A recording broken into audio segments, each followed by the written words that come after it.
Hello friends, मैं विनय निर्भीक। Friends, आपका एक बार फिर से हमारे चैनल पे स्वागत है।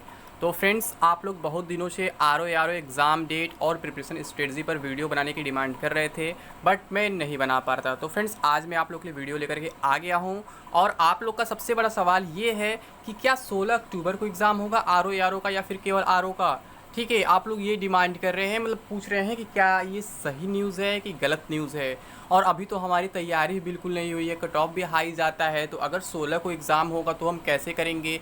तो बहुत सारे डाउट आप लोग के मन में हैं। तो फ्रेंड्स, मैं आपको एक बात बता दूं, मैं आपको लगभग मई जून से ही बोल रहा था कि आपका जो नोटिफिकेशन है वो अगस्त में आने के मैक्सिमम चांसेस हैं। और आपका अगस्त में नोटिफिकेशन आ भी गया, 17 अगस्त से लेकर 16 सितंबर तक फॉर्म भरे गए हैं। और मैं बोला था कि अगर अगस्त में नोटिफिकेशन आ जाता है तो सितंबर तक चलेगा, सितंबर तक चलेगा, इसका मतलब 1 महीने बाद आपका एग्ज़ाम होगा, यानी कि अक्टूबर में आपके एग्ज़ाम होंगे, ये मैं बोला था। ठीक है, लेकिन अभी प्रेजेंट सिचुएशन क्या है इस पर भी हम चर्चा कर लेते हैं। 16 अक्टूबर वाली बात में कितनी सच्चाई है या फिर सच्चाई नहीं है, इस पर भी हम चर्चा कर लेते हैं। लेकिन उससे पहले हम लोग थोड़ा इसे समझ लें कि इसका सिलेबस वगैरह क्या है, इसे हम प्रिपेयर कैसे करें कि अगर 16 अक्टूबर को भी होता है तो हम मतलब क्या कर सकते हैं, ये देख लेते हैं। ठीक है, सबसे पहले हम देख लेते हैं यहाँ पे कट ऑफ को। ठीक है, तो कट ऑफ जब देखेंगे फ्रेंड्स, जो पिछले बार का रहा है ये आर ओ का कट ऑफ यहाँ पे है। ठीक है, और आपको मालूम है 200 नंबर का आपका पेपर होता है रिटन एग्जाम, 50 का आपका टाइपिंग टेस्ट होता है, टाइपिंग टेस्ट के मार्क्स इंक्लूड होते हैं। और टाइपिंग टेस्ट में ऑलमोस्ट जो होता है मैक्सिमम लोग क्या करते हैं वो फुल मार्क्स गेन कर लेते हैं। ठीक है, 48 50 पूरा पा जाते हैं।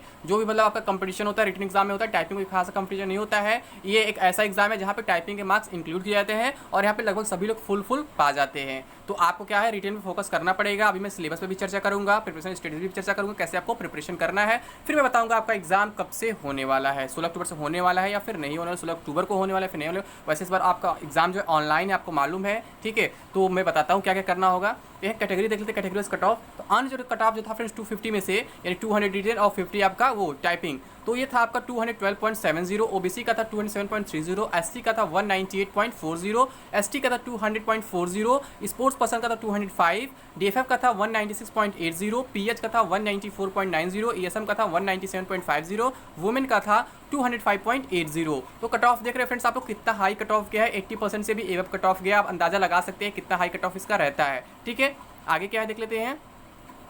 तो फिर ओमेन के बाद आपका क्या आएगा, मान लीजिए इनका ये ओमेन तक ही था मतलब आर ओ का। फिर ए आर ओ का हम देख लेते हैं, ए आर ओ का कट ऑफ कितना गया था। ए आर ओ की हम बात करें तो U R category cut off जो था 205.900, ठीक है 900। फिर यू आर का डीएफएफ की बात करें 206.600, यू आर एसएम का हम बात करें 204.100, यू आर वुमेन का बात करें तो 204.100, ओबीसी का बात करें तो 198.500, ओबीसी स्पोर्ट्स पर्सन की बात करें तो 199.600, ओबीसी वुमेन की बात करें तो 196.900, एससी का बात करें तो 187.500, एससी वुमेन का बात करें तो 186.800, एसटी का बात करें तो 176.500 और एसटी वुमेन का एसटी से ऊपर चला गया है 177.500। स्पोर्ट्स पर्सन की हम बात करें 193.700, ये सब 250 में से है। डीएफएफ की बात करें 191.100, पीएच की बात करें 185.600, ईएसएम की अगर हम बात करें तो 183.900, वुमेन की बात करें तो 198.900। इतने कट ऑफ गए थे। ठीक है, अब हम बात करते हैं सिलेबस की और कैसे इसे कवर करना है, कैसे प्रिपेयर करना है, ताकि आप लोग कम समय भी इसे प्रिपेयर कर पाए। मैं आपसे लगातार करता फ्रेंड्स कि इलाहाबाद हाई कोर्ट जो है वो आपको प्रिपरेशन के लिए मौका नहीं देता है। आपको पहले से तैयार रहना होगा। अगर आप लोग नोटिफिकेशन का वेट करेंगे तो आपका नुकसान हो सकता है। तो अब उसी नुकसान के चक्कर में आप लोग फंस चुके हैं। नुकसान हो सकता है अगर आप अभी भी तैयार नहीं हुए तो। ठीक है, अगर अब आप एग्जाम डेट की वेट करेंगे तो इलाहाबाद हाई कोर्ट आपको एग्जाम डेट पहले से नहीं बताता है, वो अचानक एडमिट कार्ड जारी कर देगा, आप फंस जाएंगे।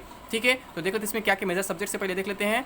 ठीक है, पार्ट 1 में हम बात करेंगे जो मल्टीपल चॉइस ऑब्जेक्टिव क्वेश्चंस होते हैं वो कहाँ से आते हैं, तो ये देख लेते हैं फ्रेंड्स। तो ये क्या है, these are the subjects that will be asked in the examination of RO and ARO. तो क्या क्या होता है, सबसे पहले नंबर जनरल साइंस होता है, फिर आपका सेकंड पार्ट होता है हिस्ट्री ऑफ इंडिया, फिर आपका होता है Indian national movement, Indian polity, economy and culture, फिर आपका आएगा Indian agriculture, commerce and trade, फिर आपका 5th नंबर पे आएगा population, ecology and urbanisation in Indian context, यानी इंडिया कॉन्टेक्स्ट में रहेगा, केवल स्टेट के नहीं रहेगा। ठीक है, इंडिया केवल रहेगा, वर्ल्ड का नहीं रहेगा।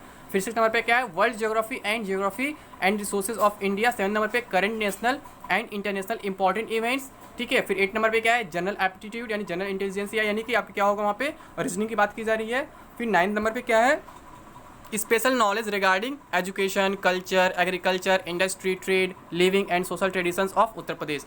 फिर 10 नंबर पे क्या है, knowledge of general English and general Hindi of graduation level. फिर 11 नंबर पे क्या है, एलिमेंट्री नॉलेज ऑफ कंप्यूटर्स। ठीक है। तो ये आपका इतना सिलेबस है। अब हम बात करेंगे इस पे कि कहाँ से कितने क्वेश्चंस पूछे जाते हैं, किस सब्जेक्ट से, ये आपके लिए जानना इंपॉर्टेंट है ताकि आप श्योर हो सके किस पे ज़्यादा फोकस करना है। ठीक है, तो ये आपका रिटन टेस्ट का सिलेबस था।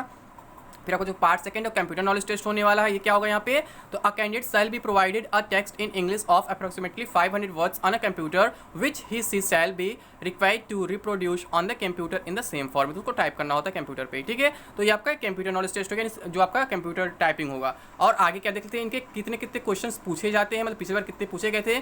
तो जनरल साइंस से फ्रेंड्स 10 क्वेश्चन थे, हिस्ट्री ऑफ इंडिया से 17 क्वेश्चन थे, इंडियन नेशनल मूवमेंट से 12 क्वेश्चन थे, और इंडियन पॉलिटी, इकोनॉमी और कल्चर से बात करें तो केवल 3 क्वेश्चन थे। यानी कि आपको मेजर फोकस कहाँ देना है, जनरल साइंस पे देना है, हिस्ट्री ऑफ इंडिया पे देना है, और इंडियन नेशनल मूवमेंट पे देना है। तो अब बात करिए तीनों सब्जेक्ट कहाँ से कवर किए जा सकते हैं। तो फ्रेंड्स ये तीनों सब्जेक्ट बहुत ईजिली कवर किया जा सकते हैं। जनरल साइंस के लिए आपको क्या करना होगा, आपको लूसेंट फॉलो करना होगा। तो लूसेंट की नॉर्मल बुक आती है, लूसेंट जीके वाली, लूसेंट साइंस वाली, लूसेंट जीके वाली, डिस्क्रिप्टिव वाली, उसको पढ़ना होगा। और हिस्ट्री ऑफ इंडिया के लिए भी लूसेंट फॉलो करना होगा, जिसमें आपको क्या करना होगा, एंशिएंट और मिडवल देखना होगा। और जो इंडियन नेशनल मूवमेंट है, यानी इसको हम कह सकते हैं डायरेक्टली मॉडर्न इंडिया, तो जो मॉडर्न इंडिया है ये आपको स्पेक्ट्रम से पढ़ना होगा। वहाँ से आपको इजिली पूरे 12 क्वेश्चन मिल जाएंगे वहाँ पे। ठीक है, अब बात करते हैं Indian polity, economy and culture. तो जब एक केवल 3 मार्क्स के 3 सब्जेक्ट है तो फिर यहाँ पे आपको अलग से बुक पढ़ने की जरूरत नहीं है, केवल लूसेंट फॉलो कर लीजिए काफ़ी है।